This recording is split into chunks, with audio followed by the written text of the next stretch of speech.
Dobrý deň, Slovensko. Aktuálne správy. Na Slovensku momentálne úraduje jeseň. Tráva rastie stále na zeleno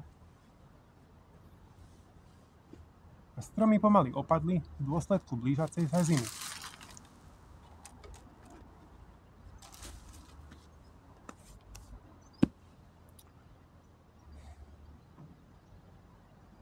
Je dobré sa dobre obliecť. Teplo, zakryť si krk a dať si nejaké pevné teplé nohavice. Ideálne vo farbe zeme.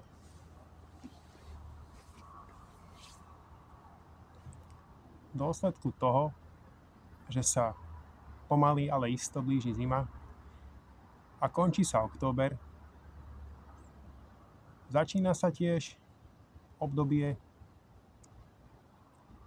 Sviatkov všetkých svätých alebo Sviatku všetkých svätých.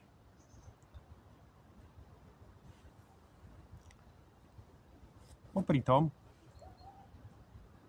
sa ľudia chystajú kupovať takéto všelijaké kahance a sviečky, ktoré budú potom páliť na hroboch na pamiatku svojich zosnulých.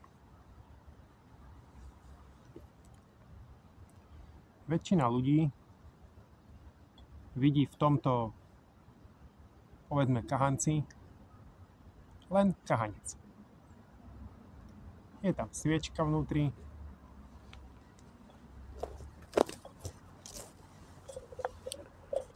je v ňom vnútri sviečka, je biela.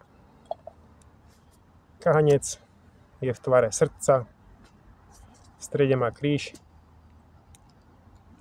je červený, s jemne oranžovými bodkami, ktoré prechádzajú do farby žltej. Na vrchu je prikrývka. Je jemne dierovaná.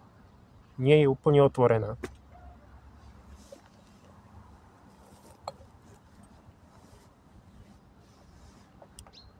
Ja, okrem toho, že v tom vidím kahanec, tak v tom vidím ešte toto.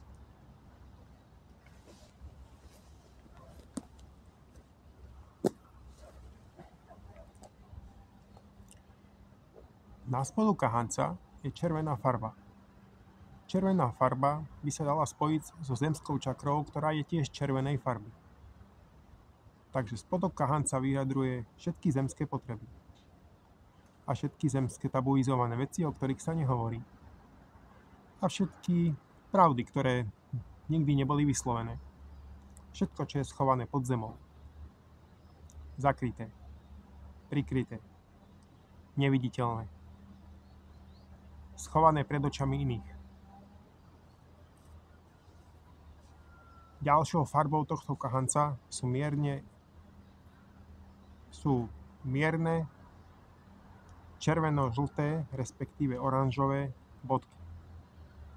Tieto bodky vyjadrujú sakrálnu čakru, ktorá je oranžová. Je zodpovedná za všetky emócie, ktoré v sebe máme.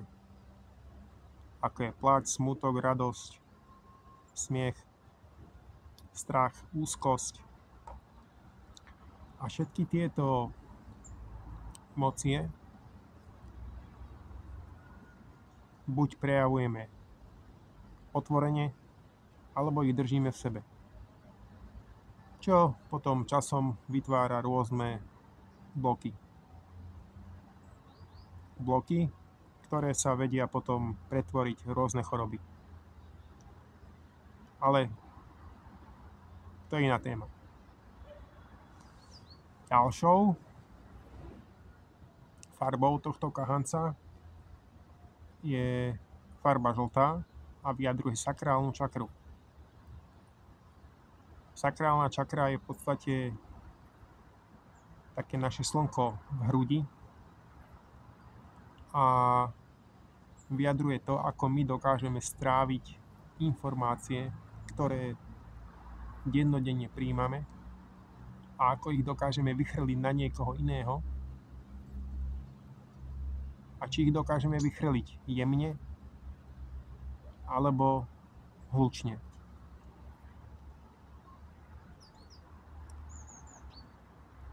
ďalšou čakrou tohto kahanca alebo ďalšou farbou tohto kahanca, ktorá tu síce nie je zobrazená, ale tá čakra, ktorá tu je vyjadrená, je srdcová čakra.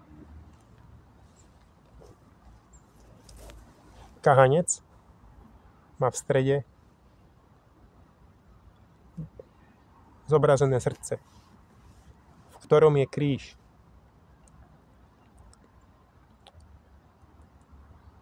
Srdcová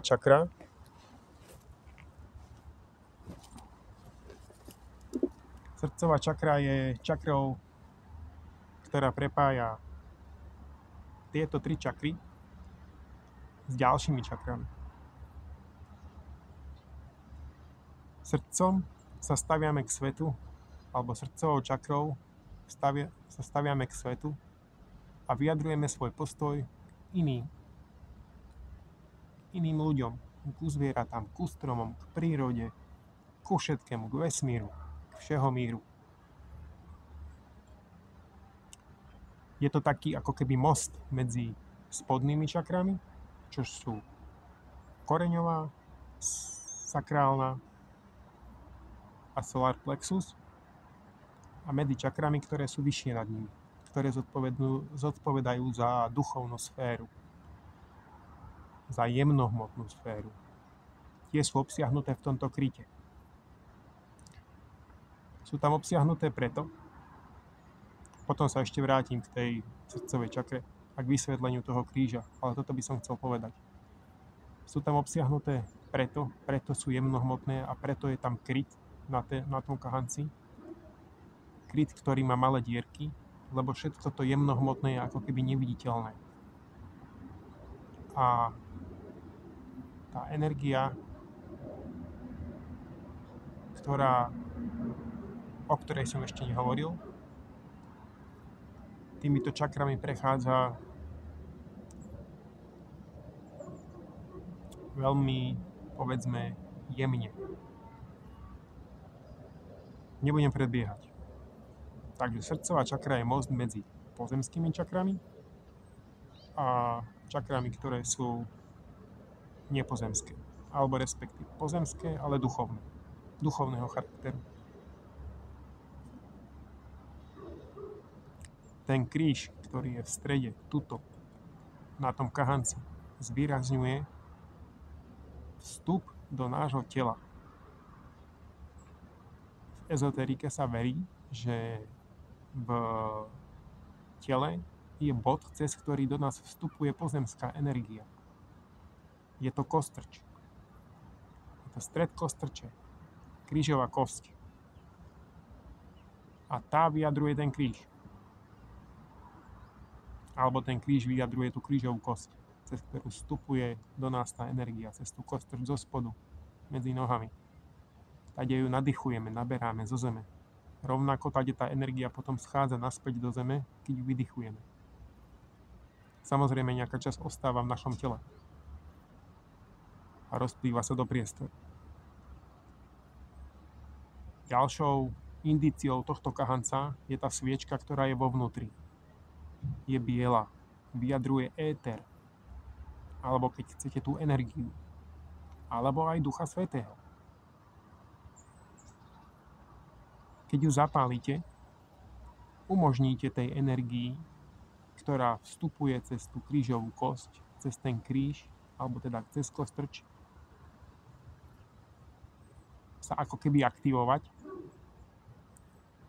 A tou aktiváciou si v myšlienkach alebo vo vlastných predstavách viete zvedomiť, že aj vy máte v sebe tú energiu, a že aj vy ju viete aktivovať a že aj vy s ňou viete pracovať a čo viac akumulovať a časom sa ňou liečiť. A kadečo ešte aj pochopiť. Alebo nepochopiť. Ale skôr pochopiť. Takže keď sa zapáli sviečka, aktivuje sa ten Duch Svätý v tele a pomaly začne vystupovať von z toho kahanca, alebo teda z vás, s tým, že z vás nejde samozrejme von, ale prechádza do srdcovej čakry a zo srdcovej čakry potom ďalej postupuje po chrbtici smerom hore k ďalším vyšším čakrám. Je to čakra krčná, čakra tretie oko a korunná čakra. Tá korunná čakra, keby niekto nerozumel. Ten kryt je preto taký tenký a preto je taký v podstate jemný a ešte tam je aj tak málo otvorov na ňom. Sú tam len také malé dierky, pretože ten duch, ktorý je vo vnútri, ten duch svätý, alebo tá energia, alebo keď chcete ten vnútorný oheň, to vnútorné svetlo, prejde do týchto vyšších čakier len vtedy, keď mu to dovolíte. Tie spodné čakry, alebo tie spodné veci, ktoré máme v sebe uložené v tej hmote, musíte najprv pustiť. Musíte ich ako keby spáliť. Hovorí sa, že ako keby zabijete alebo oddelíte telo od ducha. Ale neznamená to, že sa zabijete. To s tým nemá absolútne nič spoločné. Ani sa nemáte spáliť, lebo aj spálenie vyjadruje oddelenie tých energií. Kvázi energii. Oddelenie toho hmotného od toho duchovného. Kedy vaše vedomie stúpne a začne sa rozvíjať.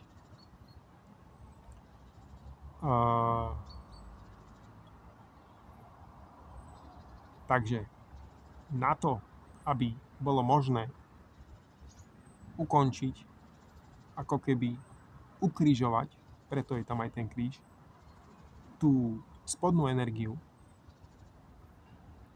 tých spodných troch čakier a dovoliť samému sebe začať vstúpať do vyšších sfér, do vyššieho vedomia, do vyšších čakier, potrebujete najprv v sebe zapaliť ten oheň. Zapaliť tú sviečku, aktivovať toho Ducha Svätého, aktivovať tú energiu. A aktivácia, nakoľko tá sviečka stále vyjadruje niečo jemné, sa to dá dýchaním, nadýchovaním sa a vydychovaním. Pravidelným uvedomovaním si alebo zvedomovaním si svojho dýchania. Priechodu dýchu cez vaše telo. Ten dých, to je tá energia. To, čo nadýchujeme, je tá energia. To je ten vzduch, je tá energia. To je k čakrám a ku kahancu zatiaľ všetko. Ešte by som tu mal jedno doplnenie. Ten kahanec zároveň vyjadruje, predstavte si, že ho donesete na hrob, položíte ho na hrob a zapalíte ho. Automaticky, aj keď si to možno nikto neuvedomuje, niekto o tom možno vie, neviem, ja som to zistil včera, alebo možno pred 3 dňami, keď som ten kahanec kupoval u seba v práci. Keď tam ten kahanec položíte a zapalíte tú sviečku, tak automaticky spalujete všetky napojenia na osobu, pre ktorú tú sviečku zapalujete, teda pre toho zosnulého. A tým pádom dovolujete jeho duši vystúpať vyššie, do vyšších sfér. Ako keby pretrhávate a dovolujete aj sebe samému odpustiť a vysvetliť si zároveň všetky krivdy či radosti alebo čokoľvek, čo ste dovtedy nemali spracované. V tom momente spracovávate tým, že spalujete tú jeho hmotnú schránku, ako keby v úvodzovkách, a umožňujete tej duši odísť z tela. Z tela neznamená samozrejme len z podzeme, ale celkovo z tela tejto planéty, tejto hmotnej sféry.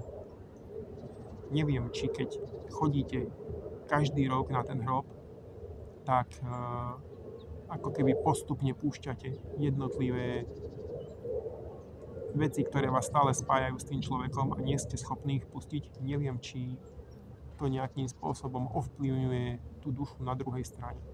K tomu som sa ešte nedopracoval. Osobne si myslím, že nie. Aspoň teda prichádza mi taká odpoveď, že nie. Že duša je odpojená vtedy, keď telo skončí úlohu na svojej ceste. Ale každopádne je dobré ten kahanec možno zapáliť len raz. A druhý rok už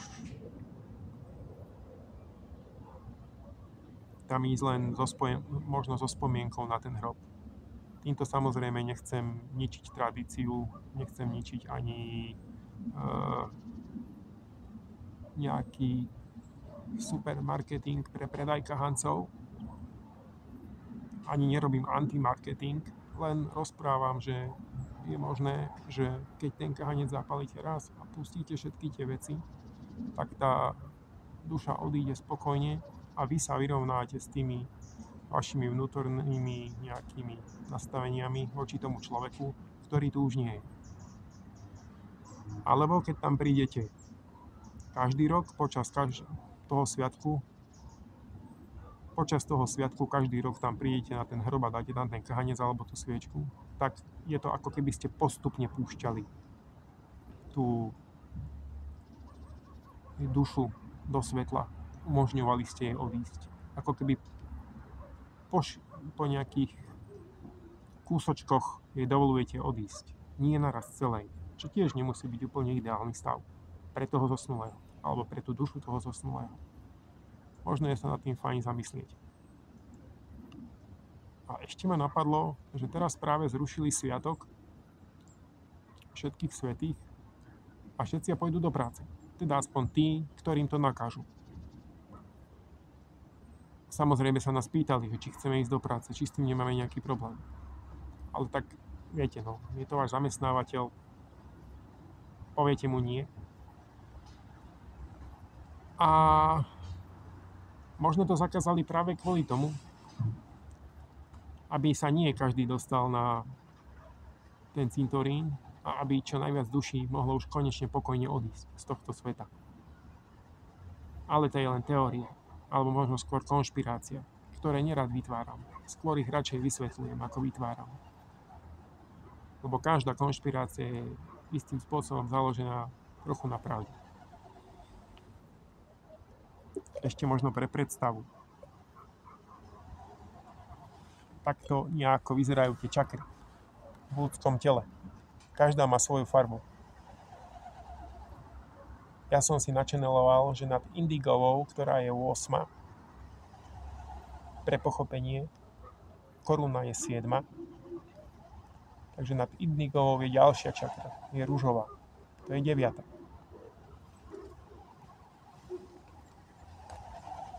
Ďakujem za pozornosť. Ešte zvučka.